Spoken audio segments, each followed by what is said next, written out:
بسم اللہ الرحمن الرحیم۔ صفا اور مروہ دو مقدس پہاڑیاں ہیں جو مکہ مکرمہ میں واقع ہیں۔ یہ پہاڑیاں ابو قبیس اور کیقان نامے دو بڑے پہاڑوں سے منسلک ہیں۔ صفا اور مروہ کی تاریخ حضرت ابراہیم علیہ السلام اور ان کی بیوی حضرت ہاجرہ علیہ السلام کی کہانی سے وابستہ ہے۔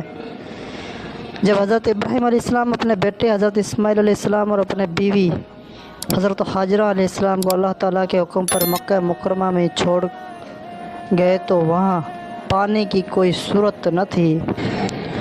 حضرت ہاجرہ علیہ السلام اپنے بچے کی پیاس بجھانے کے لیے صفا اور مروہ کے پہاڑوں کے درمیان 7 بار آتی گئی۔ جب وہ 7ویں بار مروہ پہنچی تو اللہ تعالیٰ نے حضرت جبرائیل علیہ السلام کو بھیجا اور ان کے قدموں تلے سے زمزم کا چشمہ جاری ہوا۔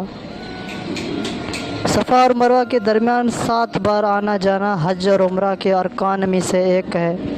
اسے سعی کہتے ہیں۔ سعی حضرت ہاجرہ علیہ السلام کی تقلید میں کی جاتی ہے اور یہ اس بات کی یاد دلاتی ہے کہ اللہ تعالیٰ اپنے بندوں کی مشکلات کو دور کرتا ہے اور ان کی دعاؤں کو قبول کرتا ہے۔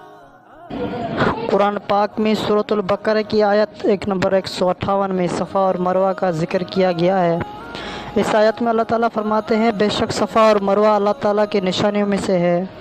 جو کوئی بھی بیت اللہ کا حج یا عمرہ کرے تو اس پر کوئی گناہ نہیں کہ وہ ان دونوں کے درمیان طواف کرے، اور جو کوئی بھی نیکی کا کام رضامندی سے کرے تو بے شک اللہ تعالیٰ قدردان اور جاننے والا ہے۔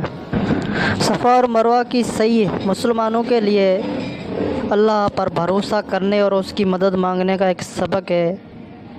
یہ ہمیں یہ بھی یاد دلاتے ہیں کہ اللہ کی مدد ہمیشہ ان لوگوں کے ساتھ رہتی ہے جو اس پر بھروسہ کرتے ہیں اور اس کے راستے میں صبر سے کام لیتے ہیں۔ سبحان اللہ الحمد۔